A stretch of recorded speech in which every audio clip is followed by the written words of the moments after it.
എറണാകുളം പെരുമ്പാവൂരിൽ വിനോദയാത്രയ്ക്ക് പോയ വിദ്യാർത്ഥികൾ സഞ്ചരിച്ച ബസ് അപകടത്തിൽപ്പെട്ടു. ടൂറിസ്റ്റ് ബസ്സും ലോറിയും കൂട്ടിയിടിക്കുകയായിരുന്നു. 20-ലേറെ വിദ്യാർത്ഥികൾക്ക് പരിക്കേറ്റു. കൊണ്ടോട്ടിയിൽ നിന്നുള്ള വിദ്യാർത്ഥികൾ മൂന്നാറിൽ നിന്ന് മടങ്ങുകയായിരുന്നു. ചേരുന്നുണ്ട് വിവരങ്ങളുമായി. അർജുൻ, എപ്പോഴായിരുന്നു അപകടം സംഭവിച്ചത്? എന്താണ് അപകട കാരണം? പരിക്കേറ്റവരുടെ ആരോഗ്യനില സംബന്ധിച്ച വിവരങ്ങൾ.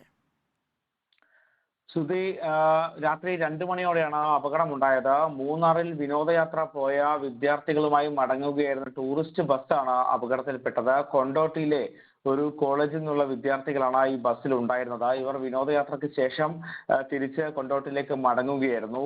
ആ സമയത്താണ് ഈ പെരുമ്പാവൂർ സിഗ്നൽ ജംഗ്ഷനിൽ വെച്ച് അപകടമുണ്ടായത്. ഒരു വളവ് തിരിഞ്ഞ ഉടൻ തന്നെ ഈ ടൂറിസ്റ്റ് ബസ്സും ലോറിയും തമ്മിൽ കൂട്ടിയിടിക്കുകയായിരുന്നു. തുടർന്ന് ഈ ടൂറിസ്റ്റ് ബസ് മറിയുകയും ചെയ്തു. ഇതിൽ 35ഓളം വിദ്യാർത്ഥികൾ ഉണ്ടായിരുന്നു എന്നാണ് പോലീസിന് കിട്ടുന്ന അനൗദ്യോഗിക കണക്ക്. ഇതിൽ 20-ലേറെ പേർക്ക് പരിക്കേറ്റിട്ടുണ്ട്. പക്ഷേ ആർക്കും ഗുരുതരമായ പരിക്കേറ്റിട്ടില്ല എന്നും പോലീസ് പറയുന്നുണ്ട്. എന്തായാലും ഇതിൽ ഈ കോളേജ് വിദ്യാർത്ഥികൾക്കൊപ്പം ഒരു അധ്യാപകന്റെ കുടുംബവും ഉണ്ട് എന്ന സൂചനയും വരുന്നുണ്ട്. എന്തായാലും ഉടൻ തന്നെ നാട്ടുകാരും മറ്റും ചേർന്നാണ് രക്ഷാപ്രവർത്തനം നടത്തിയത്.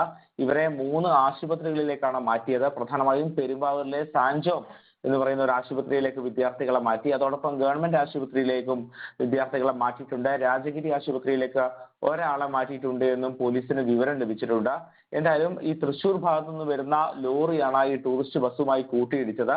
തുടർന്നാണ് ഇത്തരമൊരു അപകടം ഉണ്ടായത്. കൊണ്ടോട്ടിയിലെ ഒരു കോളേജ് വിദ്യാർത്ഥികളാണ് എന്ന വിവരം മാത്രമാണ് ലഭ്യമാകുന്നത്.